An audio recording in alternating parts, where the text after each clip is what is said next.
नमस्कार। मैं हूं अंजू पंकज। कहते हैं ना, चोर चोरी से जाए, हेरा फेरी से ना जाए। तो अरविंद केजरीवाल के मामले में कहा जा सकता है कि भले ही वो ईडी की कस्टडी में हो या जेल के अंदर हो, लेकिन नौटंकी से कभी वो बाज नहीं आएंगे।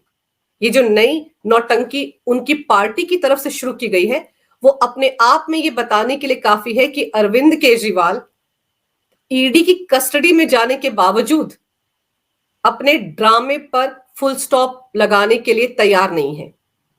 पहले एक दिन पहले शनिवार को उनकी पत्नी उनकी तरफ से लिखी गई एक चिट्ठी पढ़कर सुनाती हैं, बिल्कुल उस अंदाज में जिस अंदाज में अरविंद केजरीवाल तथा कथित प्रेस कॉन्फ्रेंस करते हैं। ये देखिए उनका अंदाज, बिल्कुल अरविंद केजरीवाल की तरह उन्होंने उसी फ्रेम में बैठकर ये चिट्ठी पढ़ी अरविंद केजरीवाल की, जिसमें ये बताने की कोशिश की कि वो बड़े चिंतित हैं दिल्ली वालों के लिए, दिल्ली वाले उनके लिए दुआएं मांगे, मंदिर जाएं और मैं जल्दी लौट कर आऊंगा। ये सब कुछ उस चिट्ठी में लिखा गया और यहां तक लिखा गया कि बीजेपी वालों से नफरत नहीं करनी है, वो भी हमारे भाई हैं। ये मैसेज पहले दिन, अभी 48 घंटे हुए थे अरविंद केजरीवाल को ईडी की कस्टडी में, ये मैसेज उनकी पत्नी ने उनका पढ़कर सुनाया। और इसमें मजेदार बात यह है कि ये लिखा गया था कि मुझे गिरफ्तार कर लिया है, अब मैं जेल में हूं। पता नहीं अरविंद केजरीवाल को जेल में जाने की इतनी जल्दबाजी क्यों है। अभी वो ईडी की कस्टडी में है, लेकिन वो मानकर चल रहे हैं कि वो जेल में है। शायद उन्होंने स्वीकार कर लिया है कि जब 14 महीने से शराब घोटाले में सिसोदिया तिहाड़ जेल में बंद है, तो वो कौन से जल्दी छूट जाएंगे। इसलिए उन्होंने ईडी की कस्टडी को ही अपनी जेल यात्रा की शुरुआत मान लिया है। कम से कम इस चिट्ठी से तो यही लगता है। और अब जो ताजा चिट्ठी आई है उनकी, रविवार को आतिशी मार्लेना ने बाकायदा एक प्रेस कॉन्फ्रेंस करके उनकी एक चिट्ठी पढ़कर सुनाई है। पहले मैं आपको वो चिट्ठी दिखाती हूं। ये देखिए, ये चिट्ठी है जो अरविंद केजरीवाल ने, कहा जा रहा है, दावा किया जा रहा है कि अरविंद केजरीवाल ने ईडी की कस्टडी से ये चिट्ठी जल मंत्री आतिशी मार्लेना को लिखी है। इस चिट्ठी में क्या कुछ लिखा है वो तो मैं बताऊंगी आपको, लेकिन पहले आप देखिए इस चिट्ठी में नीचे लिखा है जल मंत्री। अगर ये चिट्ठी जल मंत्री के लिए लिखी गई थी तो मुझे लगता है ऊपर कहीं उनका नाम होना चाहिए था, आतिशी मार्लेना जल मंत्री। शुरुआत ऐसे होनी चाहिए थी इस चिट्ठी की। फिर जहां पर अरविंद केजरीवाल का नाम लिखा है, वहां पर जिस जगह पर उनके दस्तखत होने चाहिए थे, उस जगह को आप देखिए एक स्क्वायर सा बना दिया गया है। पता नहीं अरविंद केजरीवाल ने दस्तखत किए हैं या नहीं। अगर किए होते तो इस चिट्ठी में वो दिखाए जाते, लेकिन अरविंद केजरीवाल के दस्तखत इस चिट्ठी में नहीं है। तो सवाल ये उठता है कि ये चिट्ठी सच में अरविंद केजरीवाल ने लिखी भी है या नहीं। और दूसरा सवाल ये कि क्या ईडी की कस्टडी में कोई शख्स जब चला जाता है तो वो इस तरह से टाइप की हुई चिट्ठियां लिख सकता है। वहां पर तो अगर हाथ से लिखी हुई चिट्ठियां भी सामने आती हैं तो उसके लिए कोर्ट से परमिशन ली जाती है। घर का खाना अरविंद केजरीवाल ईडी की कस्टडी में खा रहे हैं, उसके लिए भी कोर्ट से परमिशन ली गई है। अगर कोई किताबें भी पढ़ना चाहता है, जैसे संजय सिंह ने कोर्ट से इजाजत मांगी थी कि उन्हें किताबें पढ़नी है, तो 10-12 किताबों की लिस्ट उन्होंने कोर्ट को दी थी। वो किताबें उन्हें तिहाड़ जेल में मुहैया करवाई गई थी। तो समझने वाली बात यह है कि जब कोई शख्स किसी जांच एजेंसी की कस्टडी में होता है या जेल में होता है तो उसे हर काम करने के लिए कोर्ट से परमिशन लेनी पड़ती है। लेकिन अरविंद केजरीवाल ने क्या ईडी की कस्टडी में इस तरह की चिट्ठी लिखने के लिए कोई परमिशन मांगी? तो ऐसी तो कोई बात सामने नहीं आ रही है। तो ऐसे में सवाल ये उठता है कि क्या ये चिट्ठी सच में ईडी की कस्टडी में जाने के बाद अरविंद केजरीवाल ने लिखी या फिर पहले लिखकर चले गए हैं? क्योंकि इस चिट्ठी में भी उन्होंने लिखा है कि मैं जेल में हूं, लेकिन इस वजह से दिल्ली की जनता को कष्ट नहीं होना चाहिए। तो अरविंद केजरीवाल ने पहली चिट्ठी में भी ये लिखा था कि मैं जेल में हूं और दूसरी चिट्ठी में भी लिख रहे हैं कि मैं जेल में हूं। तो ये इत्तेफाक कैसे हो सकता है? और दूसरी बात यह है कि क्या आम आदमी पार्टी के लोग, नेता, मंत्री फर्जीवाड़ा कर रहे हैं अरविंद केजरीवाल के नाम का, उनके ऑफिस का मिसयूज कर रहे हैं? क्योंकि लेटर हेड पे देखिए ऊपर लिखा है office of the chief minister, government of NCT of Delhi. तो यानी कि अरविंद केजरीवाल के दफ्तर में बैठकर कोई चिट्ठियां छाप रहा है। तो सवाल ये उठता है कि क्या ये फर्जीवाड़ा किया गया है आम आदमी पार्टी की तरफ से? अब आपको बताती हूं कि इस चिट्ठी में लिखा क्या गया है। इस चिट्ठी में अरविंद केजरीवाल ने लिखा है, मुझे पता चला है कि दिल्ली के कुछ इलाकों में पानी और सीवर की काफी समस्याएं हो रही हैं। पहली बात तो ये कि अरविंद केजरीवाल तक ये जानकारी किसने पहुंचाई?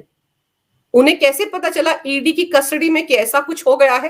क्योंकि बाहर की दुनिया से तो उनका कोई संपर्क है नहीं।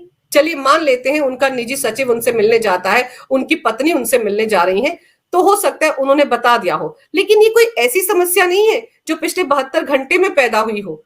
इस समस्या से दिल्ली के लोग लगातार जूझ रहे हैं, और जब जब इस समस्या को लेकर अरविंद केजरीवाल के सामने बातें उठाई गई हैं, तो उन्होंने उल्टा इसका ठीकरा बीजेपी के नेताओं पर फोड़ दिया है कि वही सीवर के अंदर बोरियां डाल डालकर समस्या को बढ़ा रहे हैं।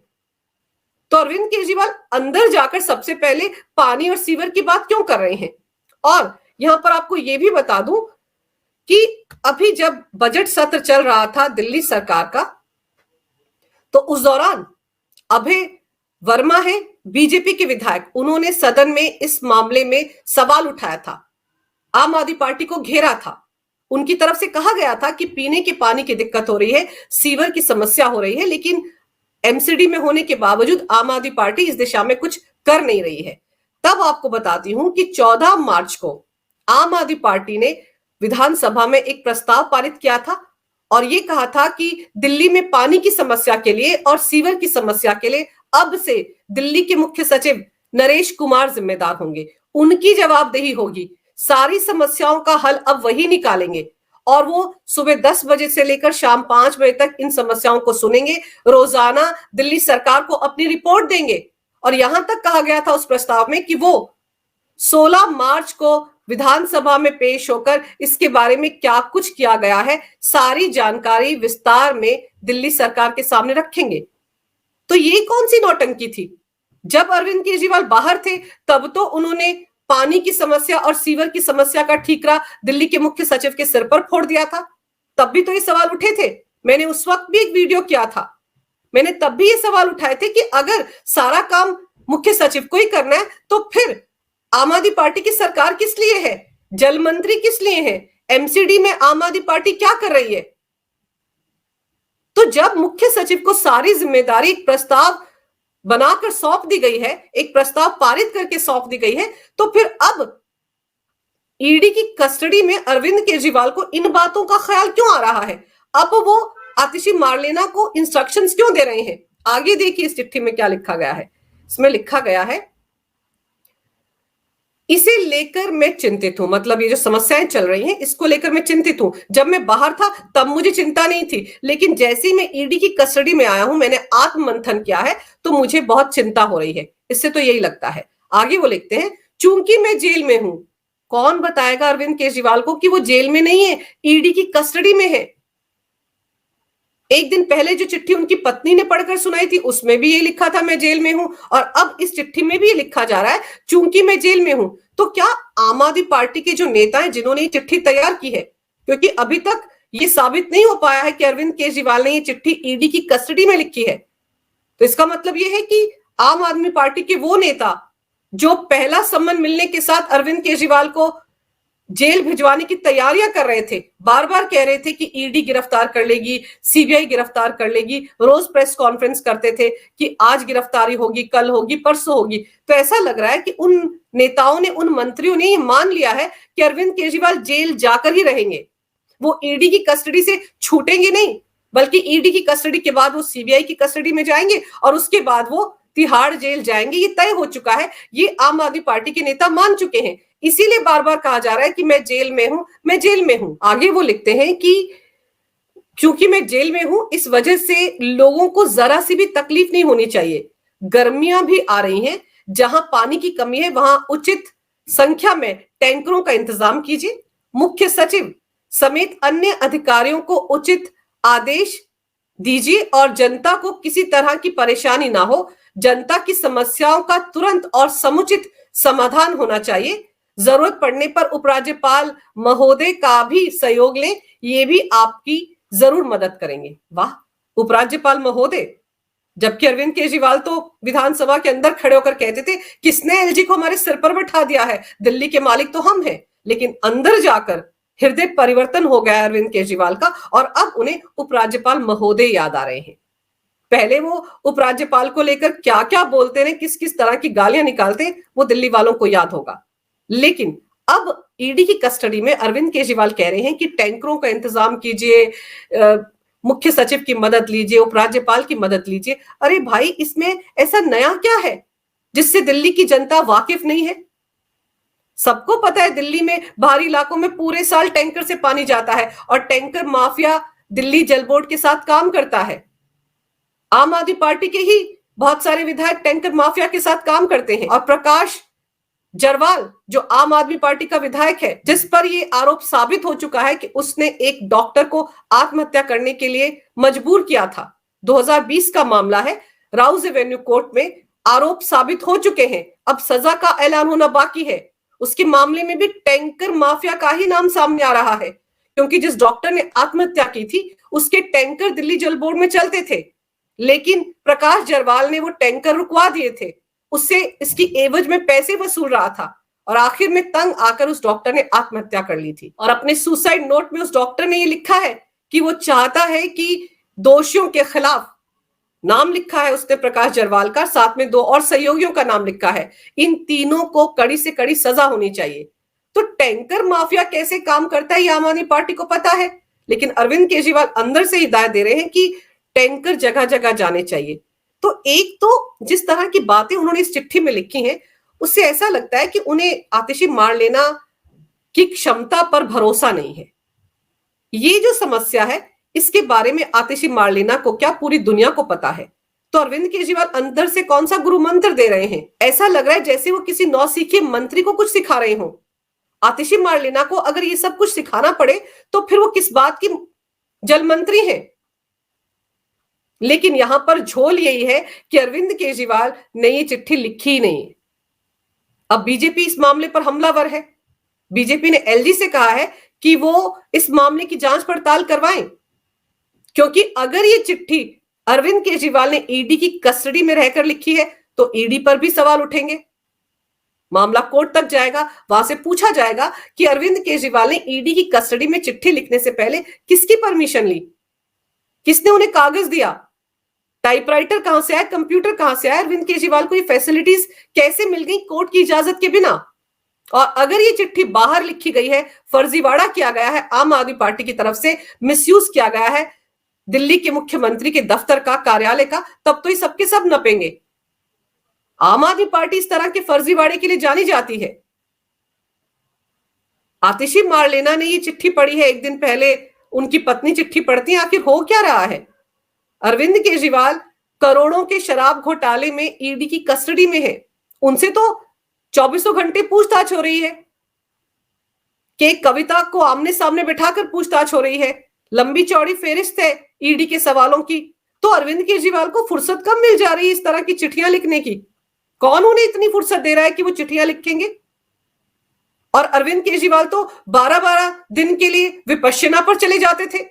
अभी हाल ही में दिसंबर महीने में भी गए थे, तब तो 12 दिन तक एक भी उनका कोई मैसेज या कोई चिट्ठी नहीं आई दिल्ली सरकार के मंत्रियों के लिए कि कैसे काम करना है। तब तो अरविंद केजरीवाल बेफिक्र होकर विपश्यना में लीन थे। इससे पहले हर साल वो बेंगलुरु जाते हैं विपश्यना के लिए, तब तो वो दिल्ली की सरकार को राम भरोसे छोड़कर चले जाते हैं, तब तो वो किसी मंत्री को कोई चिट्ठी नहीं लिखते। लेकिन अब ऐसा क्या हो गया है? क्या साबित करना है अरविंद केजरीवाल को, जो अंदर बैठे हुए वो चिट्ठियां लिख रहे हैं, या बाहर बैठकर उनकी पार्टी के मंत्री फर्जी चिट्ठियां जनता के सामने पेश कर रहे हैं, सिर्फ और सिर्फ विक्टिम कार्ड खेलने के लिए, ये बताने के लिए कि देखिए करोड़ों के शराब घोटाले में अरविंद केजरीवाल को फंसा दिया है, लेकिन दिल्ली की जनता से कितना प्यार है उन्हें कि अंदर बैठकर भी सीवर और पानी के बारे में सोच रहे हैं, जनता के बीच ये मैसेज देने के लिए। क्योंकि एक दिन पहले जो चिट्ठी सुनीता केजरीवाल ने पढ़ी थी उसमें तो यही था कि आपका भाई जल्दी बाहर आएगा, उसको उसके लिए दुआएं मांगिए, मंदिर जाइए। और आज चिट्ठी में लिखा जा रहा है कि दिल्ली के लोगों को तकलीफ नहीं होनी चाहिए। उपराज्यपाल के सामने भी नतमस्तक हुए जा रहे हैं अरविंद केजरीवाल। तो आप सोचिए, ये सब कुछ जैसा दिख रहा है वैसा हरगिज नहीं है। सिर्फ और सिर्फ एक प्रोपेगेंडा, एक नौटंकी, एक ड्रामा किया जा रहा है आम आदमी पार्टी की तरफ से, ताकि दिल्ली की जनता के बीच ये मैसेज आए कि अरविंद केजरीवाल उनके बारे में कितना सोचते हैं। और ये चिट्ठी इस तरह से लिखने की जरूरत क्यों पड़ गई अरविंद केजरीवाल को ईडी की कस्टडी में, या उनकी पार्टी के नेताओं और मंत्रियों को, वो भी जानना जरूरी है। क्योंकि पिछले 3 दिन में आप देखिए, आम आदमी पार्टी कह रही थी कि देश में जगह जगह उनके समर्थक सड़कों पर उतरेंगे, दिल्ली में लोग सड़कों पर उतरेंगे, 2 करोड़ दिल्ली की जनता जो है उसके मालिक है अरविंद केजरीवाल, वो उनके साथ है। लेकिन दिल्ली की सड़कों पर कौन दिख रहा है? कार्यकर्ता तो आम आदमी पार्टी की नजर आएंगे ही आएंगे, लेकिन कार्यकर्ताओं के वोट से तो अरविंद केजरीवाल की सरकार नहीं बनी है। 70 में से 62 सीटें उनको सिर्फ कार्यकर्ताओं की बदौलत तो नहीं मिली है, जनता ने दिल्ली की उनको वोट किया है। तो वो जनता कहां है जिसको अरविंद केजरीवाल मुफ्त में पानी, मुफ्त में बिजली, मुफ्त में बस यात्रा महिलाओं को देते थे, बुजुर्गों को मुफ्त में तीर्थ यात्रा करवाते थे, और अभी हाल ही में दिल्ली में 18 साल से ऊपर की सभी महिलाओं को 1,000 रुपया हर महीने देने का ऐलान भी बजट में अरविंद केजरीवाल ने किया है। तो वो सब लोग कहां हैं? वो दिल्ली की जनता क्यों सड़कों पर नहीं उतरी अरविंद केजरीवाल के समर्थन में? दरअसल यही रोना है आम आदमी पार्टी का। वो ये तो कह रहे हैं कि दिल्ली की जनता अरविंद केजरीवाल के साथ है, लेकिन वो जनता कहीं दिख नहीं रही है। सिर्फ गिने चुने पार्टी के कार्यकर्ता नजर आ रहे हैं। आम आदमी पार्टी के राज्यसभा सांसद कहां दिख रहे हैं? आप भगवंत मान को देख लीजिए, वो भगवंत मान जो हर जगह अपने सरकारी विमान में जाते हैं, अरविंद केजरीवाल उसमें सवार होकर पूरे देश का चक्कर लगाते हैं। वो भगवंत मान भी रात 9 बजे गुरुवार को अरविंद केजरीवाल गिरफ्तार हो गए थे, वो अगले दिन शुक्रवार को दोपहर को दिल्ली पहुंचते हैं, वो भी बाय रोड। उन्होंने भी अर्जेंसी नहीं दिखाई कि तुरंत दिल्ली पहुंचा जाए, जबकि पार्टी पर इतना बड़ा क्राइसिस आ गया था। तो क्या वजह थी उसकी? आम आदमी पार्टी के अंदर भी ऐसे नेता हैं जो अरविंद केजरीवाल से इस वक्त दूरी बनाए हुए हैं। तो दिल्ली की जनता जब खुलकर उनके समर्थन में सड़कों पर आ ही नहीं रही है, तो आम आदमी पार्टी के नेता क्या करेंगे? वो इसी तरह का प्रोपेगेंडा तो करेंगे, इसी तरह का फर्जीवाड़ा तो करेंगे, ताकि जनता के बीच ये मैसेज आए कि अरविंद केजरीवाल तो अंदर बैठकर भी उनके बारे में सोच रहे हैं और दिल्ली की जनता उनके बारे में सोच ही नहीं रही है। कम से कम इस तरह के मैसेज सामने आने के बाद क्या पता दिल्ली के लोग सड़कों पर उतरे। और अभी कहा जा रहा है कि 31 मार्च को कोई बड़ी रैली होने जा रही है रामलीला मैदान में, जहां पर अरविंद केजरीवाल की गिरफ्तारी का विरोध किया जाएगा। अरे भाई, अरविंद केजरीवाल की ईडी की कस्टडी 28 मार्च तक है। वो उस वक्त एक्सटेंड होगी या नहीं होगी ये उस दिन पता चलेगा। लेकिन जिस तरह से अरविंद केजरीवाल की गिरफ्तारी के खिलाफ 31 मार्च को ये रैली होने जा रही है, उससे तो ऐसा लग रहा है कि सबने मान लिया है। आम आदमी पार्टी के नेताओं ने भी मान लिया है, इंडी अलायंस के जो साथी पार्टियां हैं उन्होंने भी मान लिया है कि अरविंद केजरीवाल लंबा नप गए हैं, अब वो बाहर नहीं आने वाले। अगर उनके समर्थन में कोई रैली इंडिया अलायंस को करनी थी तो वो तो आजकल में हो जानी चाहिए थी। इतना वक्त क्यों लगाया जा रहा है? तो दिल्ली की जनता ने जिस तरह से अरविंद केजरीवाल को ठेंगा दिखाया है, उसके बाद ये फर्जीवाड़ा शुरू किया गया है। सिर्फ और सिर्फ दिल्ली की जनता के बीच विक्टिम कार्ड खेला जा रहा है, सिंपैथी कार्ड खेला जा रहा है, इमोशनली उन्हें ब्लैकमेल करने की कोशिश हो रही है। जनता भी देख रही है कि अगर अरविंद केजरीवाल ने कुछ नहीं किया था तो वो ईडी से भागे भागे क्यों फिर रहे थे? 9 सम्मन जो भेजे गए उनका जवाब उन्होंने क्यों नहीं दिया? और फिर वो दिल्ली हाईकोर्ट पहुंचे तो इसलिए कि वो ईडी के सामने पूछताछ के लिए हाजिर हो जाएंगे, लेकिन उन्हें गिरफ्तारी से प्रोटेक्शन मिल जाए। तो इन सारी चीजों ने अरविंद केजरीवाल को पूरी तरह से बेनकाब कर दिया है। इसीलिए दिल्ली की जनता समझ चुकी है कि अरविंद केजरीवाल की क्या भूमिका रही है शराब घोटाले में, और यही वजह है कि इस तरह का ड्रामा आम आदमी पार्टी को करना पड़ रहा है। लेकिन बड़ा सवाल यह है कि यह मामला अब एलजी तक पहुंच गया है, तो देखना होगा कि वो इस मामले में क्या कदम उठाते हैं, क्या किसी तरह की जांच के आदेश देते हैं, या फिर बिना मुख्यमंत्री के जो सरकार चल रही है दिल्ली में उसके खिलाफ कोई कार्रवाई होती है। अगर आपको ये वीडियो अच्छा लगे तो कृपया इसे लाइक करें, शेयर करें। अगर आप पहली बार मेरे चैनल पर आए हैं तो कृपया मेरे चैनल को सब्सक्राइब करना ना भूलें। मेरे चैनल को अपना पूरा समर्थन दें। ये वीडियो देखने के लिए बहुत बहुत धन्यवाद। नमस्कार। भारत माता की जय हो। वंदे मातरम और जय श्री राम।